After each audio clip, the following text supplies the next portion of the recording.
right, David, thanks so much for speaking. It's my pleasure, Joe. Good to see you. Thanks. How are you doing today? I've had a good day. I had 18 holes of golf earlier this morning. Yeah. Good for my exercise. Good fresh air. Awesome. That sounds like a good day so far. So, David, you've had a really interesting career in the technology space. Just before we get into some of your story, it would be good if you could tell me a little bit about the work and the organizational work that you're currently involved in at the moment and kind of bring people up to speed. So what I'm doing now is I'm a writer, a presenter. I host events all around understanding future possibilities. How can we discriminate between the science fiction and the science less fictional? What are the possible consequences of the technologies that people are hearing about? So these are the kinds of events and discussions that I'm hoping to progress. And I have a network of people in London Futurists, nearly 9,000 people there now, and they attend various online meetings. And I also write about what I have discovered and the issues that I believe deserve more attention. And you also have another consultancy business called Delta Wisdom? That's correct. Right? Yeah.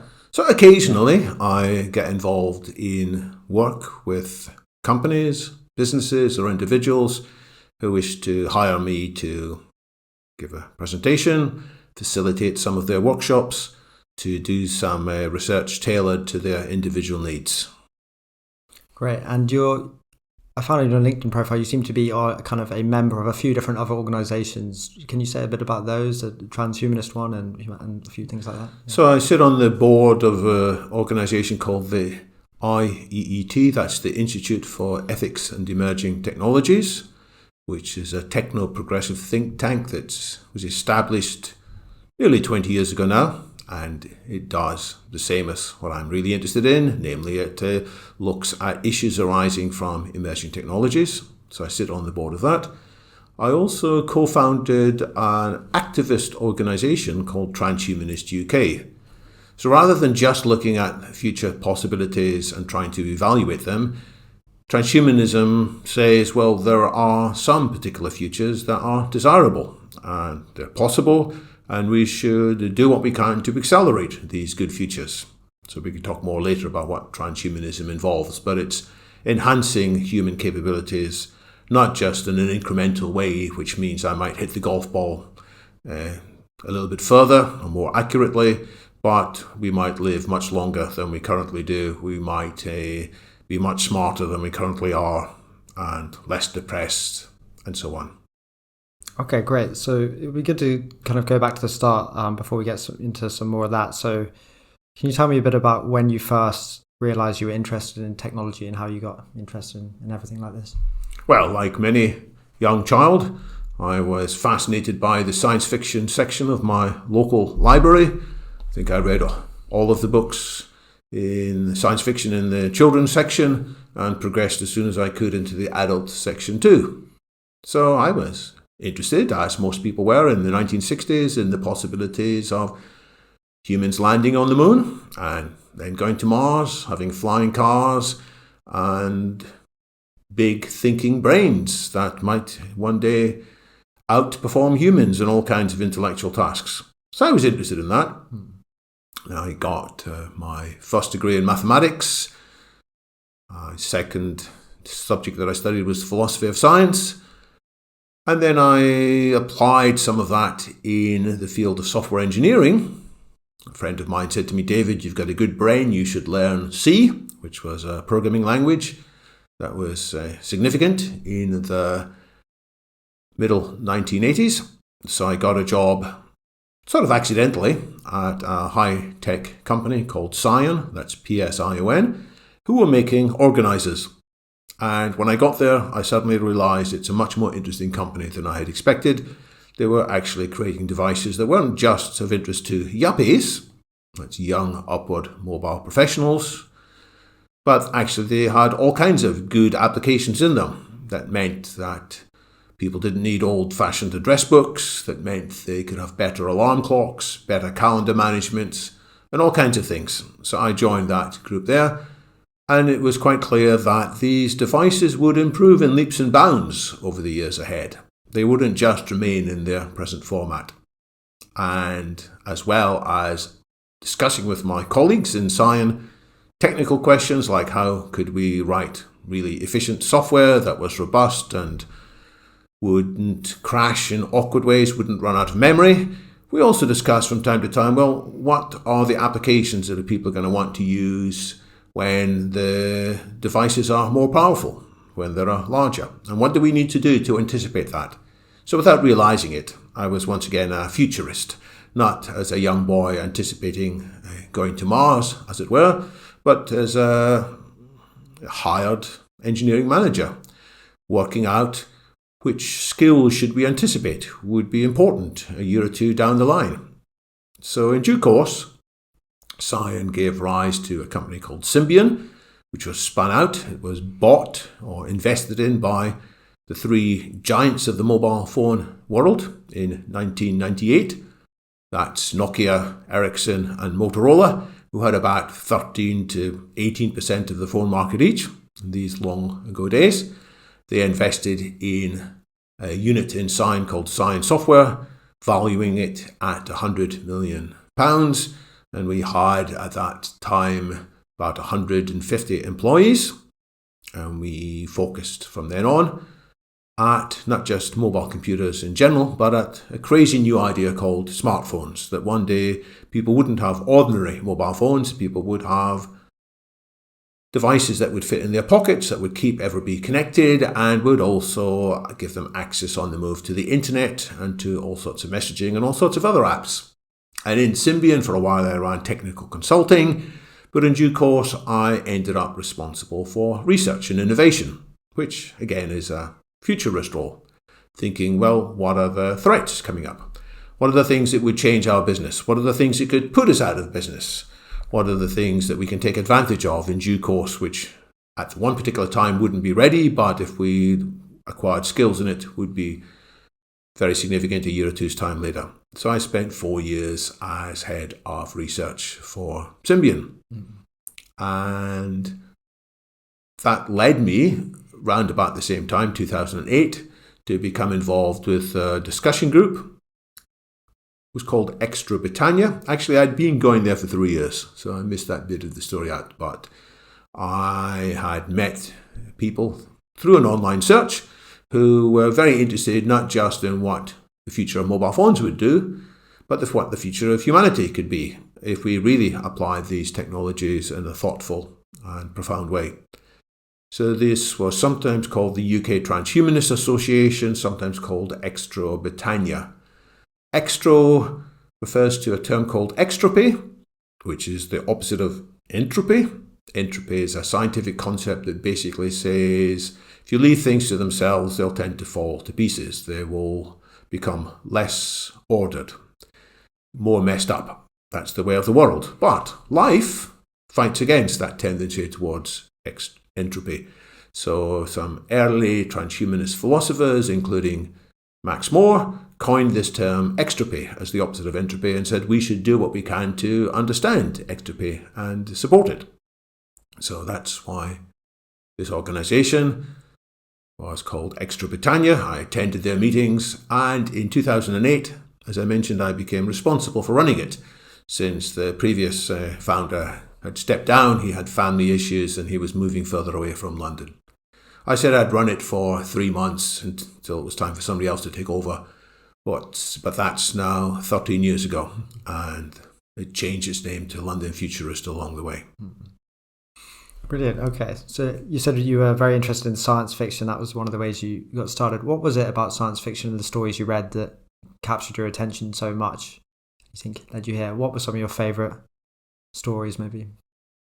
Well, I was interested in stories about artificial intelligence. Who can replace a man? Can't remember the author. Probably should remember the author. Might be Asimov or it might be Bradbury. But the fact that there could be AIs or robots with different calibers of brains, brain caliber 7 or 8, brain caliber 5, 4, 3, 2, and the 2s would be running cities and the brains of caliber 1 would be running the whole world.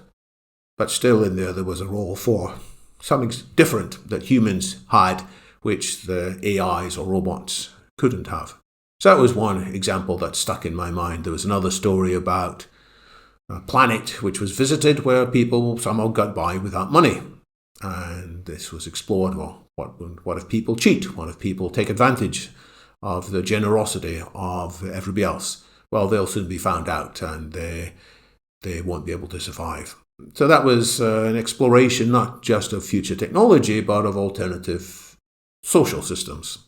So, of course, these stories are told partly to expand the minds of listeners, but also for entertainment purposes. So just because something's in a science fiction story doesn't mean it can be achieved, of course. But then I became more interested, well, what is possible and what isn't possible? I said I studied mathematics, but I didn't really give my reason for studying mathematics. It was my first love, as I sometimes say, because it's a wonderful, pure subject. But I was particularly interested to understand science. And the language of science is mathematics. In order to understand things like general relativity or quantum mechanics, you need a heck of a lot of mathematics. A lot of pure mathematics as well as so-called applied mathematics. So that's why I studied that, because I wanted to understand properly what science could do. I wanted to understand the implications of quantum mechanics, which is quite a weird thing. It says that in a sense reality is fuzzier than we might expect, and that definiteness arises from observations and measurements. That in some sense these observations and measurements can have non-local implications, that when a piece of some physical apparatus is inspected in one location, indeterminacy at another location collapses, and it can become known what the result will be in the other place. So what on earth does this mean? So I was very interested in that. I was very interested at the same time in the possibilities that science would support parapsychology. Parapsychology is the idea that there might be telepathy, there might be telekinesis, there might be life after death, there might be access to spirits via mediumship.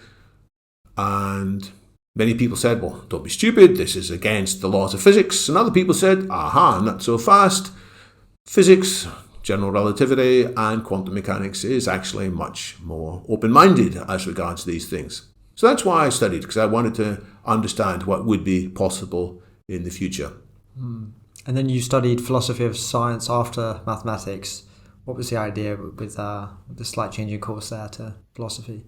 Well, I studied mathematics in order to make sense of quantum mechanics and other aspects of science. I realised that the mathematics, even the physics, was not going to answer these questions. Most of the professors of quantum mechanics said, don't ask these questions. It's not productive to ask these questions. People who ask these questions don't make any progress. Look, the field of the philosophy of quantum mechanics hasn't made any progress since Niels Bohr and Albert Einstein had famous debates back in the 1920s and 1930s. And that was generally good advice. It's sometimes called the shut up and calculate approach to quantum mechanics. Yes, there are some strange puzzles figuring out the relationship between this mathematical entity, the wave function, and reality. At one level, it's clearly a description, but on the other hand, there is no more complete description. Because if you have more complete description, then you end up in paradoxes, which Einstein put forward. So I realised the answers to that question were probably not going to come from the mathematics or physics department. In Cambridge at the time, where I was, there was a department, I think it's still there, called the Department of Applied Mathematics and Theoretical Physics. I realised the answers to the meaning of quantum mechanics would probably require at least some more philosophical insight. And I was very grateful to study philosophy of science. What I learned there, I keep applying 40 plus years later. It helps to distinguish what's good science and what's bad science, what's fake science, to use a modern version of it. When you have people apparently dressed and looking like scientists, apparently using scientific language of statistics, the language of formulas, but actually what they're saying is not science. How can we say that? Well, there are principles as to distinguish good science from just idle metaphysics or wishful thinking. And that's what the philosophy of science also contributes. I think it's incredibly important today that we are skilled in figuring out when scientists speak, to what extent are their comments grounded in true science, and to what extent are they potentially misleading themselves and misleading others by making stronger claims than the science itself warrants. Is there any other ways you think your study of philosophy is helpful these days, and when you're thinking about the future in writing, as opposed to just purely having learned science before that? Because there's a lot of people who learn science but don't learn much philosophy. I'm a big fan of philosophy. Yeah. We need philosophical methods, philosophical skills to break free from some of the mental patterns we have inherited, which are in society as a whole, which may have been useful in the past, but which constrain us in unhelpful ways today. So often when people find out about possible applications of new technology, they shudder. They say, yuck, this is awful, this is unnatural, this must be resisted, it's against human nature. And the philosophical arguments come in and say, well, just because something's natural, it doesn't mean we should support it. This is David Hume. You can't get an ought from an is. You need to bring other things into that discussion as well. And I further think that the lack of a credible, engaging philosophy today is at the root of so many of our social and psychological ailments, because people's horizons collapse. In the past, they may have been happy to be part of a perceived higher cause, often from religion, sometimes from their nation, but today many fewer people can give credence to the religious formalisms that have been passed down. Some do. Some find it very credible, but many fewer people disconnect from that. And as a result, what fills their minds, what fills their motivations? Well, often it's more material things. It's more consumer basis. It's making money. Why? Because that's the root of all ability to do other things, isn't it? And I think we, as a society, do need a new, engaging, credible philosophy, which I will name as transhumanism. It is something that initially strikes some people, as strange and counterintuitive, but I think with philosophical thinking, we can help people to understand that it makes a great deal of sense. Could you lay out some of the key ideas behind transhumanism and what it is, and maybe some of the pro arguments for it, for supporting it? So the word trans in transhumanism means beyond. It's also connected with transcend, which means to go beyond limits. And the idea is that a new species is sort of being born, which will be as different from today's humans as humans are from apes. Now that evolution from apes to humans took millions of years, but a new species, we can call it transhumanists, posthumanists perhaps, depending how far that evolution goes, will also be very different from today's humans. And this can happen much faster. And it won't happen by blind natural selection, nature red in tooth and claw, in the words of Tennyson, the poet. It will happen by intelligent design. And when I say intelligent design, I mean humans drawing on the best of collective insight, collective wisdom, to figure out how to change our species. And when I say change our species, in part it could be changing our genetics, but in part it could be reprogramming our brain. In part it will be applying new techniques and therapies and treatments to our bodies. It will also be changes in our minds by thoughtful use of substances, and it will also restructure our society. So some transhumanists talk about a 5S future, 5 supers, super longevity, meaning that thanks to progress with nanotechnology and biotechnology, we will no longer age, and we can reverse aging and live in a youthful state indefinitely. Super intelligence, which means we'll no longer be hostage to many of the cognitive mistakes that we often do make because of evolutionary pressures. And thanks to artificial intelligence, thanks also to neurotech or cognotech, as it's sometimes called, we will enhance our brains. Then there's super happiness, which recognizes that evolution did not put us on Earth particularly to be happy. It gave us other motivations, namely to acquire resources so that we could have a good chance of bringing another generation into existence and looking after them so they could propagate the gene line. And evolution doesn't care if we are depressed or egotistical, envious, divisive. That's why, sadly, many people end up quite miserable, quite depressed, alienated. Well, with the right genetic changes, with the right nootropic substances, with practices such as yoga and meditation, but enhanced by good technologies, we could reach what transhumanists call super happiness. That's the third S.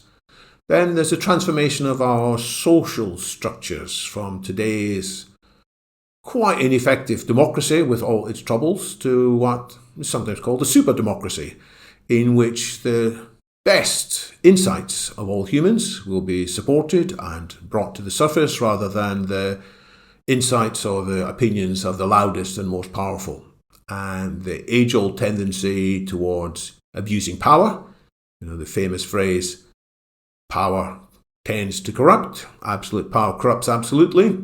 We see that on small scale, and we see that on large scale. But with application of various technologies and tools, we could transcend that to super democracy. And the thing that makes it all possible is a super abundance, that with the right use of clean technologies, we will have an abundance of clean energy, an abundance of material goods, healthy food, all kinds of things that are necessary for what I call a sustainable superabundance. So that's quite a lot different from what we're living today. And in some sense, we can see it as an enlargement. I think it's more profound than that. It's a phase change. It's like when you raise the temperature of water. You can see it getting more and more agitated. When it reaches 100 degrees, something totally different happens.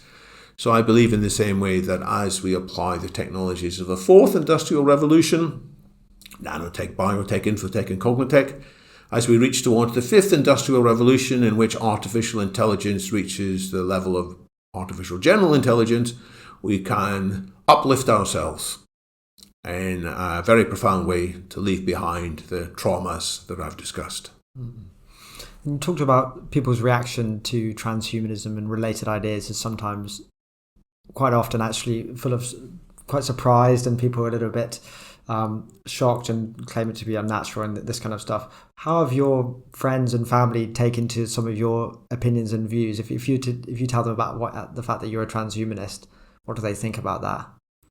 Well, there is sometimes a curiosity when I talk about the possibility of abolishing aging. People sometimes say, hurry up and do it. I hope it's going to come in time for me or other members of the family. So there is often a cautious interest. Where there is less of an enthusiasm is the idea that there should be a philosophy, a movement, an ism. People will say, why do you need a movement? Why don't you just go ahead and do it? As people will say, the best transhumanists are actually the people who don't talk about transhumanism. They actually just enhance the technology. They figure out the therapies that will lead us towards super longevity, super intelligence, and so on.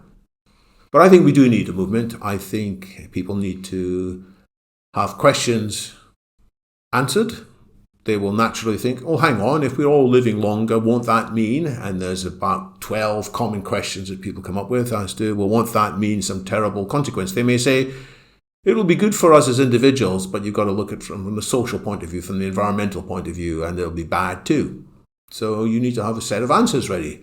And you can't just say, let's just do it. Let's just develop the science. In fact, very much we need to be able to explain why are we doing it, and have we thought through the consequences, not just in terms of material well-being, but what it's going to do to us as thinking human beings, thinking, feeling creatures. So we do need to look at the philosophy. And I think actually when people grasp this new philosophical possibility, it can change their lives. People's lives have been changed in the past when they have adopted a new philosophical stance, often a religious stance. To some extent, there is some similarity between transhumanism and religion. It talks about very profound things. To another extent, it's quite different. Well, some people are nervous. They say, well, it looks like a religion to me. And I say, well, it's different from a religion because there are no dogmas, there is no absolute authority, there is no pope, there is no Bible. Of course, there are books that we like to encourage people to read, but there are probably mistakes in all of these books, and any one transhumanist figure should not be followed regardless. So transhumanist principles include openness as a fundamental thing, rather than, well, you've got to take this on faith. Mm-hmm. Are there any ideas in the kind of common transhumanist movement that you're not so sure about, that if they were to come true, you'd think, well, I'm not so sure that would actually be a good thing? So transhumanism, dare I say it, is a broad church in the colloquial sense of church. There are people with quite a few different views in it, and that's fine. There is the view that the best future for us as humans is not just to have our bodies enhanced, to live longer in our existing bodies, possibly with new limbs or possibly with replacement organs, an artificial heart, artificial lungs, and so on, but that we should actually take the mind out of our brains and put the minds into a more permanent substrate, such as silicon or some cloud. And it's not clear to me that that will be desirable. And in fact, many transhumanists will say they are not yet convinced that that is the right thing to do. And there is philosophy in this, of course, which is that if a copy is made of us, if our mind could be copied, there's another question as, could this be done? People say, well, in due course, we'll understand the brain sufficiently that we can copy all the patterns from the brain. If we can instantiate that in another structure, would that be me? Would I be content if there was a process to suck everything out of my mind and then put it in another device, and then I was killed as a result of that? Would I be happy to be killed, thinking, well, it's all right, I will continue in this new form? And I am not convinced by that yet, so I am not going to rush into that upgrade anytime soon. Other transhumanists sort of take it for granted and say, oh, you're all making a philosophical mistake. It's obvious that it would be you. And you point out there could be multiple copies of you, and they say, well, that's all right. There'll be multiple copies of me. They'll all be me. So that's interesting, and there are lots of philosophical discussions, but I am not yet ready. I am waiting to have a clearer understanding of sentience and consciousness than I think we presently do have. I don't think we're that far away from it. I think there is lots of progress being made by writers such as Anil Seth, who's based here in the UK, I think at Sussex. Very interesting book he came out with recently called Being New. There is a South African-based writer called Mark Solms, who had another fascinating book on the meaning of consciousness, the root inside the brain of consciousness. He argues, by the way, it's not in the neocortex at all. It's in a much more fundamental part of the brain, the brainstem. And we're not yet at the end of that discussion, but there is progress being made. And it might be that I have to wait for AIs to get cleverer than humans, and AIs will then sit me down and explain consciousness. And they might convince me that, yes, it's going to be all right to be upgraded onto the cloud, uploaded onto cloud, or they might convince me, no, I shouldn't. And I wait for that discussion, but I'm not rushing into that. Okay, so we talked about transhumanism. So I wanted to ask you about your role as a futurist and director of London Futurists. So what does it mean to be a futurist, first of all? What does that term mean? It means to take seriously the value of looking at scenarios about what might come. It's not about forecasting with any precision what absolutely will happen. Well, there are a few things you can forecast precisely. The timing of eclipses due to astronomical laws.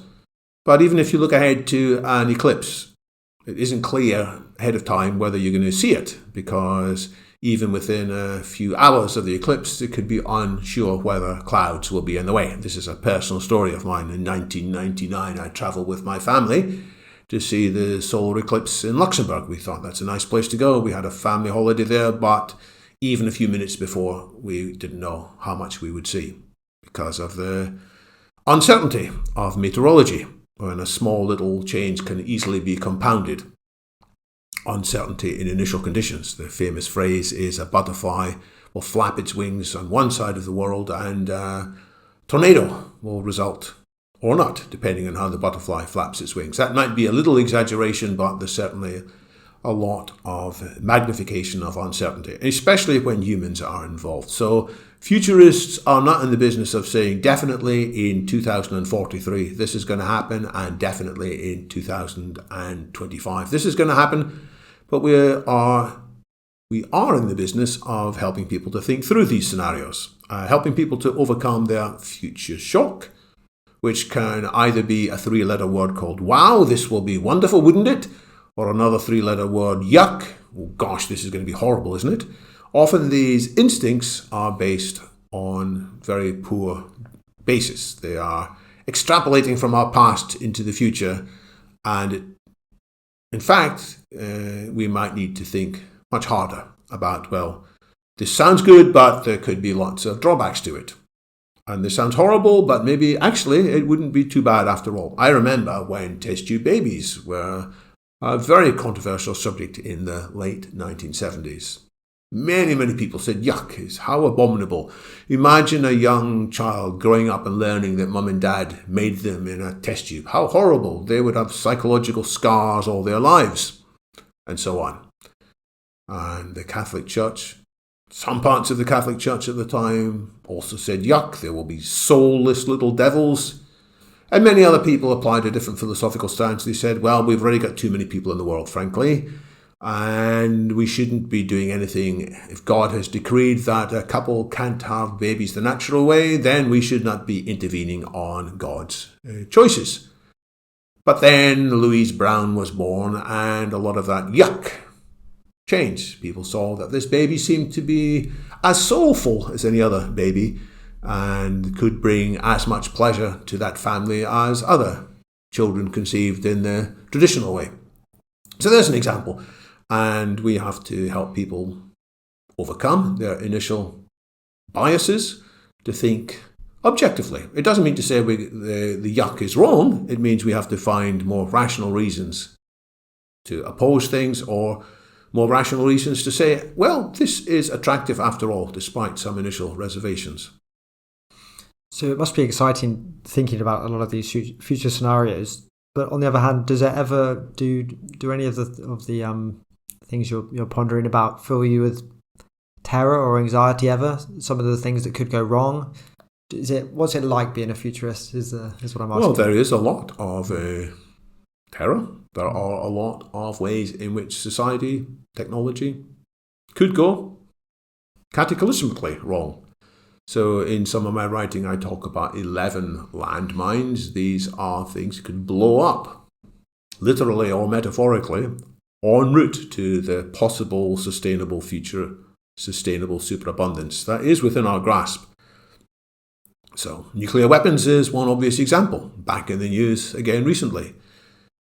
It could be a deliberate intervention. It could be an accidental intervention. The world could have had nuclear missiles launched in, I think, 1983. There was a Soviet monitoring post, and they had an artificial intelligence, very crude at the time, monitoring what seemed to be the signals from satellites over the North Pole. And the AI said, hey, a nuclear attack is underway from Americans. Escalate, call the Kremlin, get them to take the decision to fight back. Now, the person in the Kremlin at that time, if I remember right, was Yuri Andropov, and he, in his very early days, had seen Stalin being slow to respond to news that Hitler was invading. Stalin was sure that he knew that Hitler wasn't going to invade Russia in, when was it, 1941. And when the news came through that an attack was underway, Stalin didn't pay any attention to that for a long time. And as a result, the Soviet Union experienced terrible casualties. So Andropov was resolved. If there was information about a nuclear threat, he was going to counterattack as quickly as possible. But the humans in that process, one of them was a civilian rather than a military person. The military people all said, well, do what you were supposed to do, tell the bosses. And the civilian was skeptical about the IT. He said, this doesn't seem right to me. If America really is attacking, why just send one missile? Oh, and then the AI said, well, there's 3 or 4 missiles. He said, it doesn't seem right to me. So he didn't escalate. And we didn't have a nuclear war as a result. And he was proven right. It turns out that there'd been a malfunction in that satellite system. There weren't enough satellites up there. Some of them had not been activated, and they were misinterpreting some reflection of light from the sun off the snows of the Arctic. So now we could have more of that. We could have disaffected groups, ISIS or son of ISIS or daughter of ISIS, or other disaffected people who feel the world deserves to die because they are just too terrible. And people do sometimes on the way out, when they're suicidal, they bring down aeroplanes. A German co-pilot of a flight a few years ago was very depressed. He was losing his eyesight. He realized he would lose his role soon, and he used technology, the technology of the automatic lock on the door. So when his senior pilot went out to the toilet, he locked the door behind him, and then he used another bit of technology called autopilot to program the craft to fly right into the heart of the nearest mountain. Everybody on board died. What a crazy thing to do. Well, sadly, a small number of people are sometimes doing crazy things. So when I contemplate the combination of these people who are alienated, frustrated, feeling left behind, when I contemplate the range of weapons to which they have access, aeroplanes, some people have access to nuclear weapons, some people will have access to bioweapons, chemical weapons, some people will inflict damage to IT systems. It could be terrible. And there's plenty more. So if I look ahead to 2050, if I work out the probability we'll be in a very bad world by then, it's something like 30%. There are many things that could go wrong. I don't think that's the most likely outcome. I think something like a 60% chance we will be living in a much, much better world then than now. We will have used these technologies to overcome the threats and challenges and landmines, and we have built a kind of paradise on earth with people well on the way away from human limitations towards a transhumanist future. And that's something like a 60% chance. But that 30% probability of a cataclysm of any of 11 sorts is far too large for me to be comfortable with. In fact, even a 3% chance would be far too large. If somebody said before I got on an airplane, well, there's a 3% chance that between here and North America is going to fall out of the water, that's far too high a risk to take. And there is a very small statistical chance currently that the airplane will fall out of the sky, but it's less than the chance you'll be killed in a car accident. So we all say that's all right. But if you go raise it to 3% or even 30%, that's unacceptable. So futurism is very much in the business of trying to evaluate existential risks, which ones are for real, which ones are just some Hollywood dystopia fantasy that we can discount, and what can we do about it? Has thinking about the risks or the great possibilities about the future affected your day-to-day life much at all outside of work, your personal life, how you feel in the world? Has it had much to affect that, or does it just say more for your career and the rest is separate? Well, the possibilities of new treatments being available in maybe 10 or 20 years' time that would allow people to be rejuvenated is a reason why I want to remain healthy and fit. It's one reason I went to play golf this morning. Mm-hmm. Quite enjoy playing golf. I probably would have enjoyed sitting at home writing some more articles better, but it's important to keep healthy and fit. because if we can live a bit longer, we have the chance to live indefinitely long. So that changes how I spend my time. And the threat of cataclysmic disaster does influence how I read the news. So what's happening as we're doing this recording is arguably explained in part by some of the general principles that people, groups of people, countries, regimes feel left behind. They feel somehow lack of respect, lack of possible future progress, and that makes them angry, it makes them irrational, it makes them prone to do things which they haven't fully thought through but which could have terrible consequences. And that's what's happening in Ukraine at this very moment, and it's unclear how that will happen. So I don't want to impose my theoretical framework on everything. I think it's a mistake to be too much of sometimes it's called tortoise, that you have only one thing that you know about and you use that to make sense of everything. We need to be more like a hare. This is a famous philosophical distinction. Isaiah Berlin, the philosopher, talked about the fox. I've got this completely wrong. It's the fox and the hedgehog, right? So forget about the tortoise and the hare. That's something totally different. That's whether it's appropriate to go fast or slow. I want to talk instead about the fox and the hedgehog. The hedgehog knows one thing and knows it very well, whereas the fox knows many things. And is it better to be a fox who figures out lots of things, or a hedgehog who is in charge of this one profound insight? Well, there is research by people like Philip Tetlock and a fascinating book called Super Forecasters that the people who are able to have better predictive skills are fox-like, in that they are willing to look at things from multiple points of view, not to try and superimpose a single philosophical lens. Some people say, well, the big philosophical point is that capitalism is flawed, or somebody else will say a big philosophical framework is that we must support free market at all costs. If it turns out that's your big frame, you will often make wrong predictions, according to the research that Philip Tetlock and others have accumulated. So I don't want just to impose my transhumanist thinking on everything I see, but I do believe that it is insightful, and I believe it does show things in a broader perspective. So I argue in my book that it's important to be a hedgehog about the most important things, which is the big potential future for humanity and the big risks that lie ahead, and the fact that the difference between that better future and that worse future will come down to actions that individual humans take. So that's the very important principles that I will hold to, but at the same time, it's important to be more of a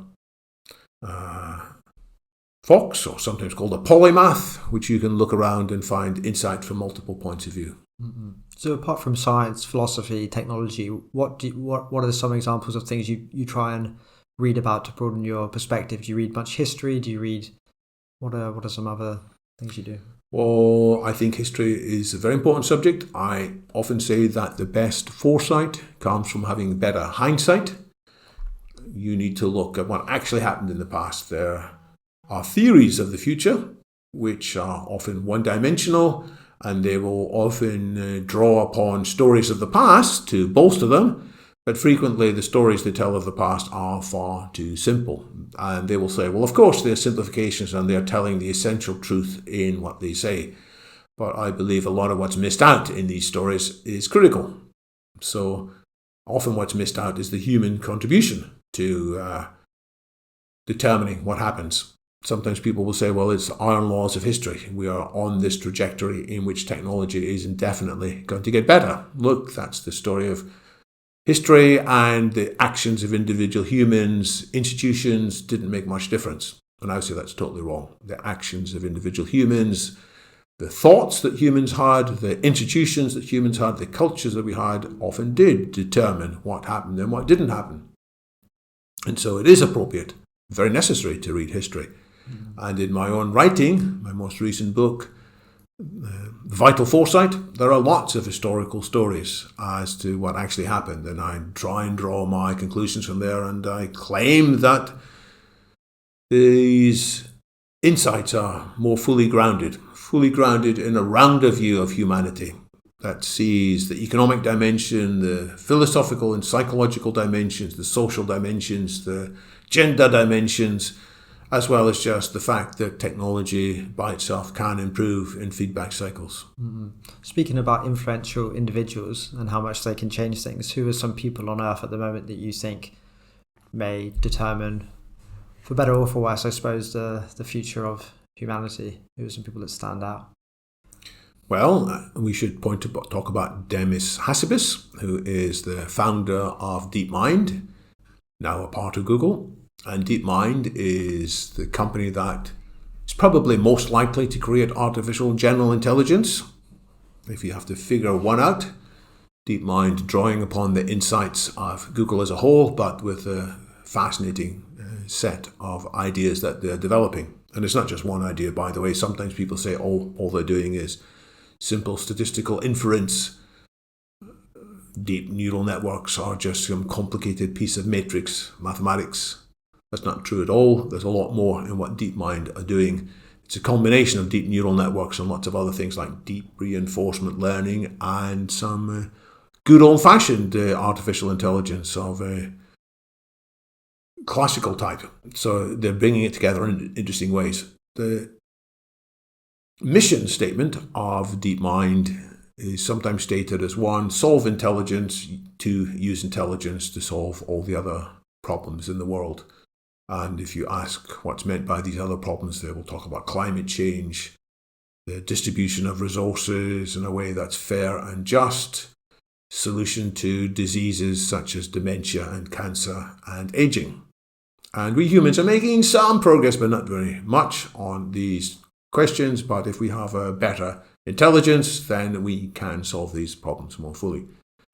And if you read what motivates Demis and his background in the games industry, his background in virtual reality, I think his insights are profound. And I think what is happening in DeepMind is revolutionary.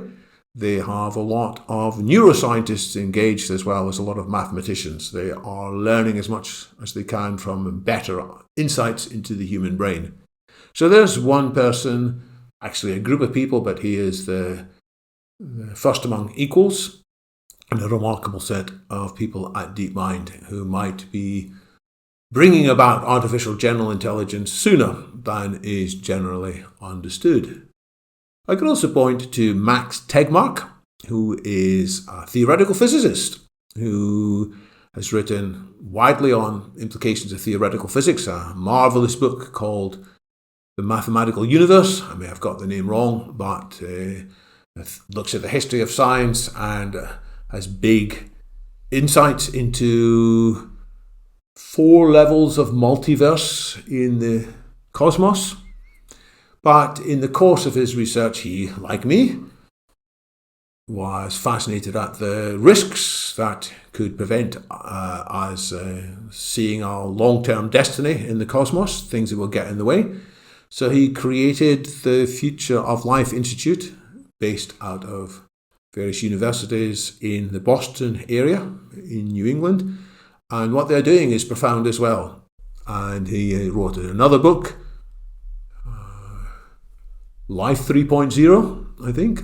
So Life 1 is when it was just the hardware that was changing. Life 2 is when the software was changing too. That's mind evolution past to mind. And Life 3, if I remember correctly, is when technology is part of the mix too. And that's an organization which has got significant funding behind it, which is raising the caliber of thinking about the same kinds of things that I worry about. So what Max Tegmark is doing there is profound.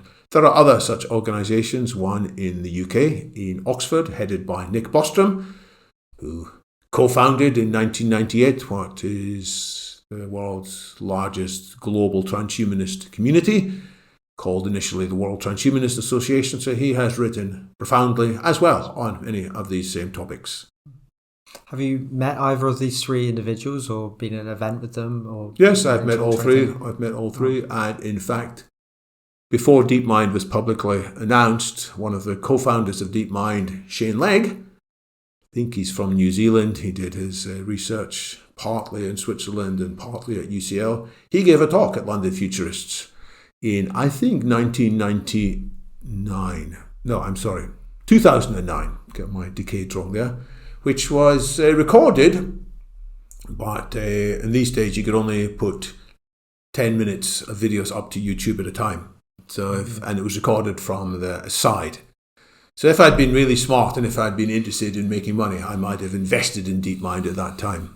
And Demis has been to at least one of the London Futurist events when Robin Hanson was speaking. Robin was he's an economist, a philosopher, also in the transhumanist world, and he gave a talk about his view of the future.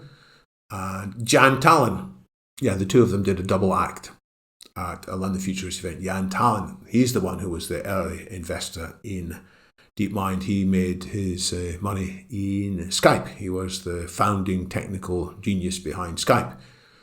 So he has invested in quite a few of these existential risk foundations, and he invested early in DeepMind. So when these two gave a talk, Robin Hanson and Jan Tallon, there were a whole bunch of people from DeepMind there, not that I knew it at the time, but again, I can see that from the recordings. In terms of Nick Bostrom, he spoke at my events on several occasions, and I have good links to many of the people in the Future of Humanity Institute. They are doing some fascinating work, and there is a speaker from there speaking at a London Futurist event in April, I think it's April the 23rd, on future superhuman, and her point of view, the speaker, it's Elise Bohan, a senior research scholar there, is much the same as mine, although she expresses it in very interesting alternative language, is that this is a make or break century, and we must wisely hurry up and develop some technologies and even merge with it in order to fight off the landmines, as I would call them, which threaten our future. Did you get any interesting insight into the minds of either Demis, Nick, or Max when you met them? So they're all remarkable individuals in their various ways. I can't say that I have a particular insight into either of them. I aren't that close to them. But they are all in various ways to be admired and to be learned from. Nick is the one I probably know most out of the three. He is very thoughtful, very careful, very philosophical. He has written extensively in the 1990s on many of the issues that still deserve attention today. He wrote a fable, the fable of the dragon tyrant, in which there was a country in which everybody realized everybody was told there's a terrible dragon living in the mountain, and every year it eats a certain number of people of all ages. And if it was ignored, it would come and destroy everybody. And so in the society, everybody accepted. It's a metaphor. The dragon is a metaphor for aging and death. And there is a video by CPG Gray, who, amongst others, who have animated this. So Nick shows there his wider fields. I believe he's studied as a stand-up comedian at one stage, though he wouldn't guess that by looking at his normal communication style. But he is a rich and wide personality, and what he has written 20 years ago, 25 years ago, still stands up to scrutiny in many ways today, even though now we have a much better understanding of how the technology in various details might play out. Mm-hmm. Now, there may not be one, but as a futurist and with all the work you do, is there a typical week for you, or how do you organize your time? Most weeks, well, maybe half weeks, I have a London Futurist event on a Saturday at 4 p.m. So there's a lot of planning that goes around that, how to describe it, how to encourage an audience to take part, how to prepare the right set of questions, What should my lead-in be? I generally speak for about a minute or 2 minutes at the start of the event. What should I say in setting the context? And then once the meeting is finished, I will spend some time editing the video footage, missing out bits where there was white space unnecessarily, gaps, audio fluffs that are distracting. I will augment the recording occasionally with book covers and other diagrams or emphasizing. So that can take a fair bit of time, the planning and the execution of these events. I will also, in the course of a week, often write. If I've got a new book on the way, I'll try to write, on average, 1,000 words a day. Can't always do that, but I quite often do. I will often go to other people's meetings too, to ensure I keep up to date, either online or occasionally in the real world. I used to go to London, central London, on average maybe 3 times a week for various events at the Royal Society of Arts, the RSA, LSE, the London School of Economics, Nesta, or various other places. In fact, a large number of places, so that I would keep myself current. Occasionally I'll travel abroad and speak at events. Occasionally I will engage with clients who might be companies or government organizations, think tanks, or individuals who just want to secure some of my mind space for something that's on their minds. These are some of the things I'll do. And have you've had the opportunity to travel a lot around the world in your kind of career regarding futurism? Well, I have travelled to quite a few countries. I'm glad to travel. I learn when I travel. So I travelled very significantly, it turns out, to South Korea in 1982 in search of the meaning of life, I can say, as a youngster looking for alternative points of views. And when I was in South Korea, I met somebody who was absolutely fascinating, and she became, in due course, my wife. And we've been together for 39 years, shockingly, 40 years this year. And we like to travel too, together, to experience the world. It is one of the pleasures to meet different cultures, eat different foods, see different landscapes, take part in different activities. But I travel as well to give presentations or occasionally just to attend. So I've been many times in North America, many times in China, Japan, Korea, India, all over Europe, different parts of Africa as well, and South America. I did some of that in my 3 years when I was engaged by Accenture Mobility, which was 2010 to 2013. That gave me a broader perspective as well. And it would be good to hear a little bit more about your time at Accenture. But also, I would like to ask, because I didn't press enough on it earlier, when you're talking about this, your work at Symbion, just to hear a little bit more about the operating system that you, I think, worked on, which at one point was the most successful operating system in the world. So, just because I don't think we've covered that part a little bit, could you tell me a bit about Accenture and also your time at Symbion? I see that time as important, not just because of my personal experiences, but what happened in the smartphone industry is a pattern that I think many other industries are going to go through as well, which is a long period of anticipation and frustration and disappointment that the vision we imagined would eventually come true had been delayed. And then finally, there was the period of dramatic acceleration. People draw this exponential curves, the slow, slow, slow, and then, oh my goodness, why did nobody tell us this was coming? Whereas, in fact, we were all telling people here it was coming, but we were regarded as deluded and naive and hyping and so on. So that did happen in the mobile phone space.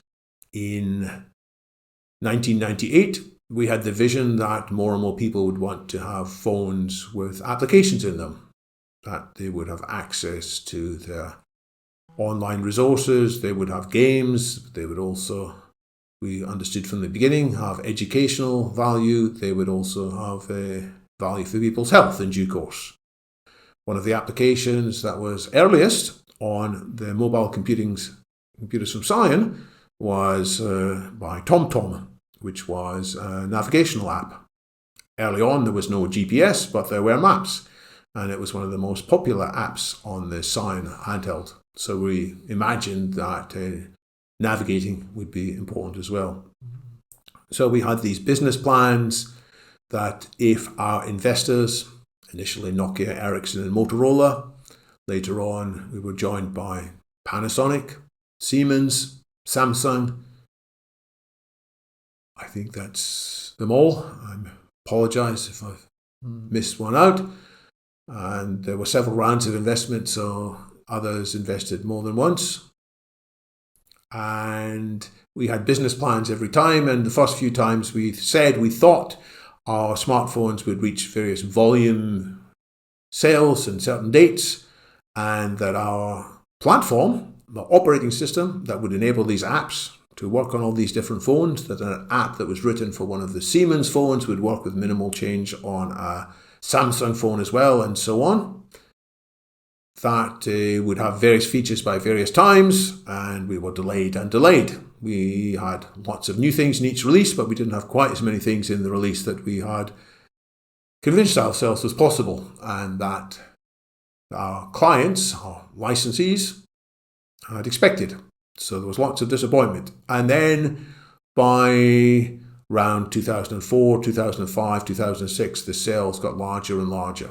So in 2001, we hadn't even sold 1 million such devices. So it was a shame, because we had sold 1 million of the handheld computers before then.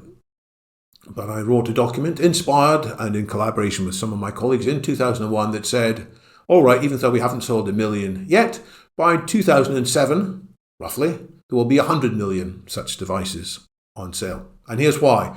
And I laid out various stages in which the devices would become more capable, and there would be more applications, and there would be more communities around the devices, and because of network effects, more people would want to be part of these communities. And that turned out, perhaps by some good fortune, to be a very good forecast, because some stage in November 2006, we did report that we had sold 100 million such devices. And that was far in excess of any other platform for smartphones at that time. Our competitors were various Linux offerings. There was the Palm Pilot software, which had done remarkable things on handheld computers, largely in North America. There were Microsoft platforms as well, but their sales were dwarfed. We had something like at least 3/4 of the smartphone market.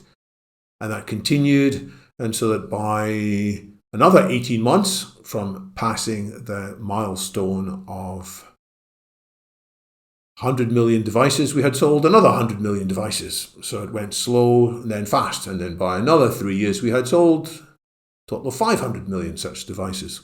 So we seem to be on top of the world there. But there were clouds on the horizon. As head of Futurism, as the head of research, officially titled, I had argued that we should pay more attention to web-based development systems, that our software system was very hard for our developers to use. It was too difficult for our manufacturers to bring out new devices quickly. It was too difficult for new manufacturers to come on board the platform, everybody accepted it, and we had various projects on way to fix it, but we couldn't move fast enough. And eventually, Silicon Valley got smartphones, having failed many times before to deliver good smartphones. America was actually backwards with their mobile phone industry for a long time. The innovation came from Europe, Sweden like Ericsson, Finland like Nokia, but also from the Far East. The best mobile phones in the world by some counts were in Japan, and then Korea. Companies such as Panasonic and Fujitsu, NEC, Sharp, and others. And what happened in America was a wild west of competing standards. There wasn't a single GSM standard. There were multiple different devices, wireless standards. And there was even the thing that when you received a call on your mobile phone, you had to pay for it. So people said, I'm not leaving my mobile phone switched on. If some idiot phones me, I'm going to have to pay for that. So it took a while for mobile phones to become popular. And when that was changed, then more people started leaving their mobile phones on and more people started using it. And eventually Apple produced the iPhone in 2007 and Google came out with their platform with some phones in 2009 and more, and eventually in 2010 they had sold 10 million devices. But it took them 7 years as well. Android goes all the way back to 2003 when Andy Rubin had formulated some of the ideas and originally got some investment. And Android as a separate unit was bought by Google in 2005, but it still took them 5 years to break through. So I'm telling this story, and I could tell a similar one about Apple. It took them a long time to be successful with the iPhone. People think they came out of nowhere. On the contrary, they had failed smartphone projects before the iPhone. There was a disastrous joint project between Apple and Motorola called the Rocker, which had Apple software from their iTunes music platform and Motorola hardware, and it had the worst of both worlds. And it led Steve Jobs, the CEO of Apple, to realize he needed to do things different. So in all three cases, Symbian's case, Apple's case, Android's case, there was a slow startup phase and lots of skeptics before there was a breakthrough that transformed the world. I told that story at some length, and there's much more about it in my writings. There's a whole chapter on that in my latest book, Vital Foresight, when I give lots of behind-the-scenes facts about what was going on. I also look at Microsoft's successes and failures in various technological innovations. The same pattern is applying to artificial intelligence. To many people, it's still not living up to its potential. People say, oh, it's failed. It's just being oversold by technological hucksters and charlatans. No, I think it is breaking through. It's already changing huge numbers of areas of lives, and it's going to do so more. It will be the same with biotech. Today, we don't have any good anti-aging therapies. There are potions and pills. People spend a lot of money looking younger. That bit works, but actually being younger, there's nothing available yet. Lots of disappointment. But I think the underlying science is good. That's what I say as a philosopher of science. I think the theories as to how we can reverse aging are essentially correct in broad scope. We need to work out a lot of the details, and when that does happen, there's going to be a huge change, just like the change in which smartphones changed the world in so many ways in 10 years or less. It's going to be the same with AI, and it's going to be the same with rejuvenation biotech. It will be the same in due course with nanotechnology too. It's another long story, but the ability to have molecular scale machines, molecular scale assembly factories, foretold to some extent by Richard Feynman in 1959, the great physicist, foretold in much greater detail in the 1980s by an MIT researcher called Eric Drexler. That has also been delayed and delayed and delayed, and there are many skeptics. But in due course, we are going to learn how to do that, and that's going to transform huge areas of life too. Mm-hmm.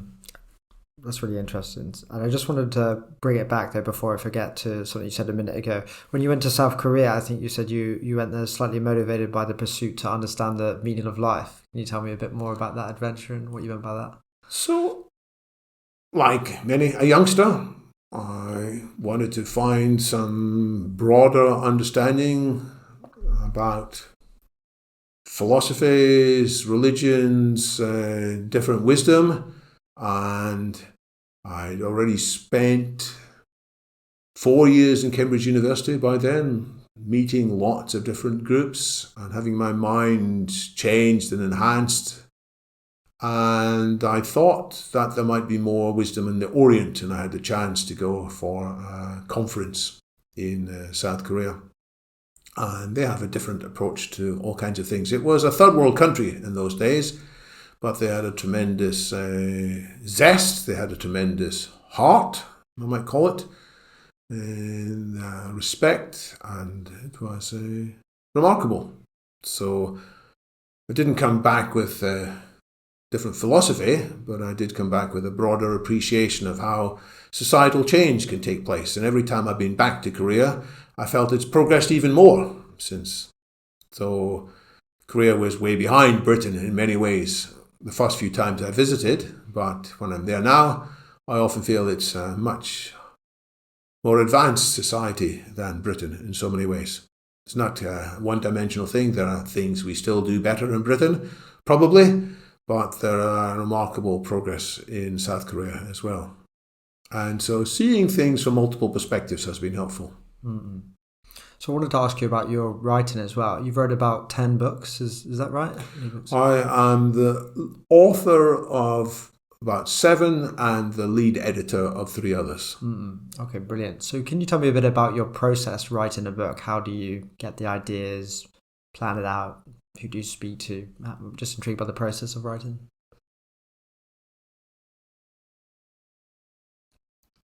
A new book often arises from some dissatisfaction from a previous book, that there was some part that had not been fully explained. There was a bigger issue. So, for example, when I wrote my book on the abolition of aging in 2016, part of what I looked at there is what could prevent this better future coming into place, what could hold up the adoption, what could hold up the development and then the adoption of these treatments. And one of the biggest blockages I saw was political chaos. 2016 was also the year of Donald Trump and Brexit. And whatever you think about Donald Trump and Brexit, I think everybody concedes that the caliber of rational democratic decision making was flawed. And on both sides of arguments, things were far from positive. And the risk was that we would lose sight of rationality, we would lose sight of a bigger community, and people would be dominated by shouting and by tribalism and partisanship rather than being able to genuinely appreciate the bigger picture. So at the end of the abolition of aging, I listed that as one of 5 things you could prevent us from getting to the better world. And I wrote a bit about it in that book, but I thought it needs more attention. So that led me to Transcending Politics, which was a big book with multiple references, with all kinds of explanations about why a better politics is necessary, but also possible. But it was a big book, and people were a bit resistant to the careful academic tone of it. So I thought I'd better write a shorter, more manageable book. So I wrote something called Sustainable Superabundance, a nice slim book, as you can see. There are no references in this either. And so people criticised me for not having any references, but I argued that all the references were in my previous books. So each new book often is led on by some dissatisfaction about something that's not quite fully covered in previous writing. Then how do I write? Well, I have a broad plan for what the book will cover. And then I try to have a reasonable element of progress, a certain amount on average per day. And I keep track of that in a spreadsheet so I can see. And of course, sometimes there are fallow periods when I get distracted. I'm on other projects, so there might be 2 weeks in which there's no progress at all, say. And then there might be another few days in which I write 4,000 or 5,000 words in a day. And after I've written enough, what I've done in the past is I have shared that online. I've asked the London Futurist community, transhumanist community, would you like to review what I've written so far? So I put them up as Google documents, and I've had people raise comments in the documents. And sometimes that has led me to change what I write significantly. Other times they have helpfully pointed out where I've got typos of one sort or another, where I have been obtuse, where my language trips over itself. So I haven't used a professional editor, but I have been the beneficiary of a crowd wisdom from that. And your latest book is called Vital Foresight. That's not out at the moment, is that right? It is, yeah. It's been out since in June last year. Okay. Vital Foresight is a very big book, as you can see. There are 600 pages when you count all the references. I didn't set out to do this, but I thought I need to set the case for doing foresight and the case why a particular philosophy makes sense of all the issues and can point us forward. So I call it not just transhumanism, but active transhumanism, meaning we should not just be sitting back and cheering from the sidelines. Yes, we're going to go to this 5S future of super longevity, super intelligence, super happiness, super democracy, super abundance. But no, we are responsible for getting things done. So I wrote this at some length. In some ways, it's rewrites of earlier material. I put it in a different sequence. I have got lots of new material as well. And it tells the story of how to do futurism, how to do foresight, how to weigh up scenarios, how to be creative in seeing beyond our biases, our prejudices, our limitations, how to evaluate these scenarios from multiple perspectives. I look at the history of forecasters when people forecast things wrong. Does that mean, therefore, we are bound to forecast things wrong as well? What were they doing wrong and how can we do better? And then I lead on to study of the industrial revolutions. I have one chapter on technology when I set out the 4 industrial revolutions. Then I have another chapter when I dig into the 4th one in much greater depth to explain to people, you may think this isn't going very far and fast. You may think it's overhyped. And I look, by the way, at people who said the 3rd industrial revolution was overhyped. Even the 2nd industrial revolution, which was the adoption of electricity and other things to replace steam, that took a long time to get going as well, it turns out. So I look at a lot of the critics, early critics of the internet, the people who said the internet was never going to amount to anything. It was a 9-day wonder and that it would be filled with cobwebs soon and so on. And I look at why there was some justification for these views, but that when you have a broader point of view, the pattern was there for why the internet, the worlds of computing and semiconductors would have such a big impact. So that's the 3rd industrial revolution. And I look at the critics of the 4th industrial revolution and say why I think they are wrong. And then I accept the point that technology by itself should not determine its own future. We humans need to get involved. So that's where the philosophy comes in. Philosophy in general, and then the philosophy of transhumanism in particular. Mm-hmm. And I have a candid assessment of the transhumanist community. I have a section on the transhumanist shadow, which is various elements in the broad transhumanist community that do the movement more harm than good. People who are too fatalistic, people who are too uncritically rah, people who discount the risks, who say, well, these risks won't happen, we don't need to worry about them much, and so on. So I look at 7 things in what I call the transhumanist shadow. And then I have a whole chapter on criticisms of transhumanism, criticisms which are, I argue, unfounded, but I look at them in each case. There's about 18 criticisms, if I remember correctly, of transhumanism. It's too similar to eugenics, there's fascist philosophy.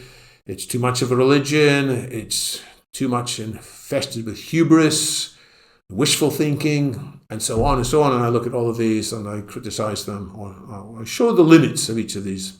And then I go forwards to the future, the singularity, the rise of artificial general intelligence, assuming we have done things sufficiently correct in the meantime, and the broader possibilities for humans. So it's a big book, but I make no apologies because I think the different strands add up to a lot more than the simple sum of the parts. Mm-hmm. How long does it take you to write a book such as that length, 600 pages?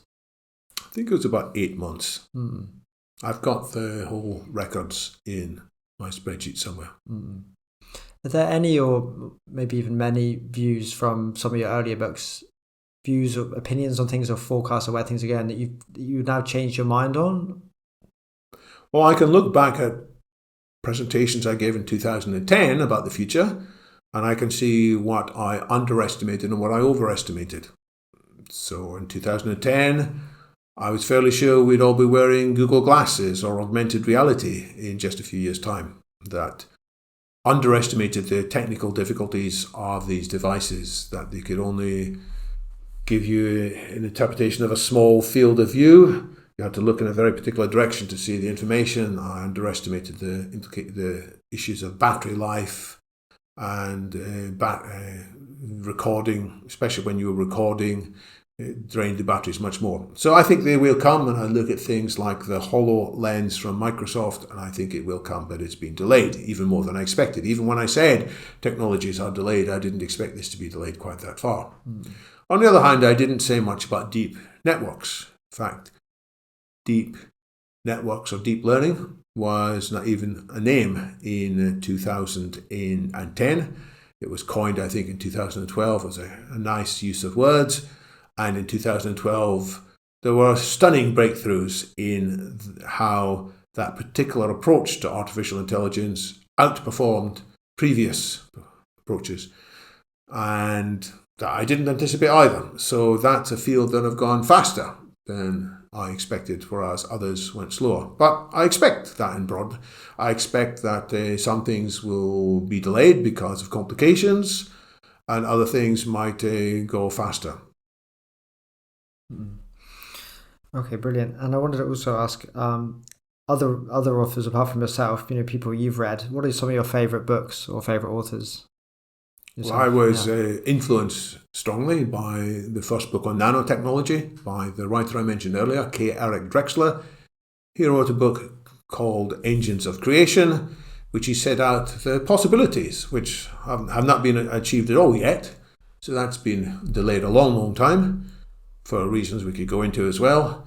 But it will come in due course. So that raised my attention beyond just smartphones, that there would be changes in hardware. The next book that really changed me was by Ray Kurzweil, a famous futurist. He's now employed as an engineering director at Google. He has a track record of an inventor of many technologies, music synthesizers, things that would help blind people to read, amongst others. And he wrote a book in 1999 called The Age of Spiritual Machines.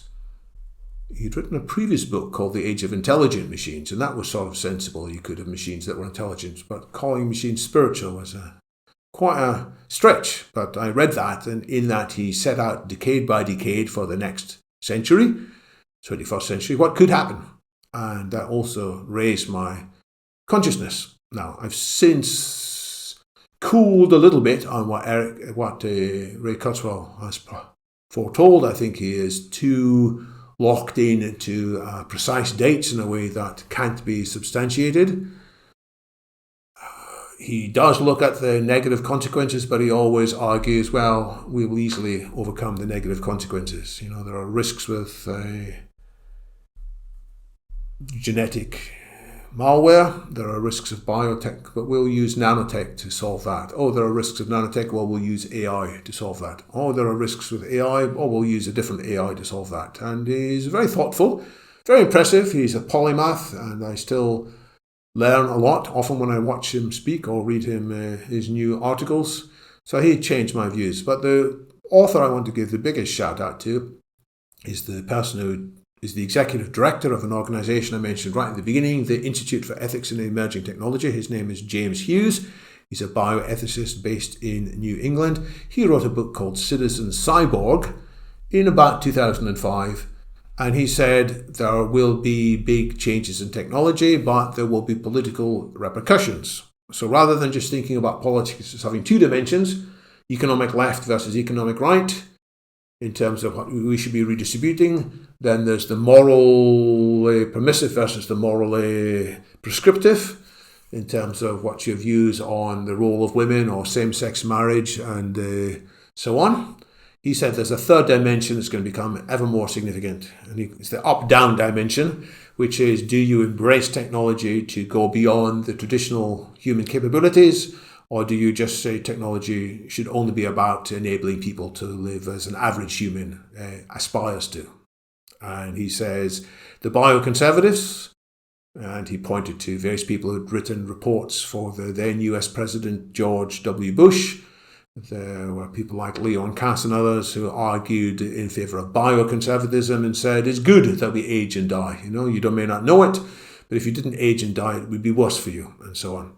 So James Hughes, the author of that book, Citizen Cyborg, argued instead that we should get behind what he called techno-progressive point of view, which is absorbing the possibilities of technology, but then also using that to transform how we viewed the left and right of politics as well. So that was the book that finally made me think I need to discuss this with more people. So at the end of that book, there was a reference to the World Transhumanist Association, which James Hughes at the time was executive director of.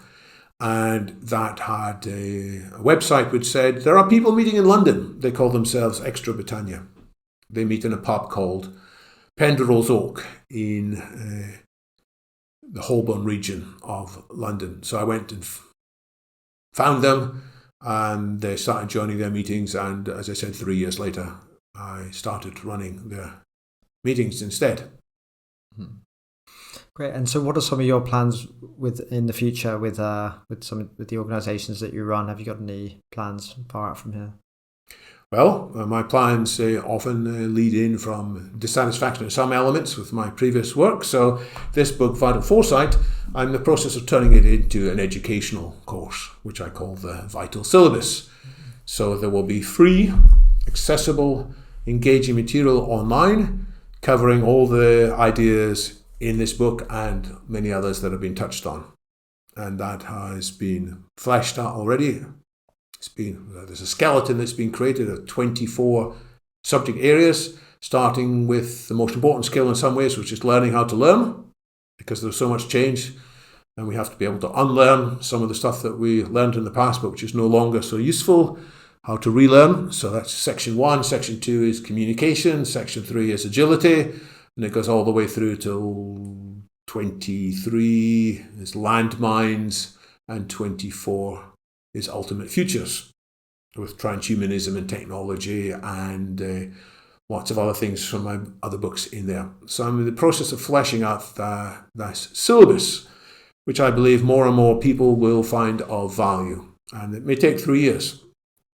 I'm also thinking of turning one chapter in this book. As usual, it's one of the final chapters, which I think deserves to turn into a book on its own.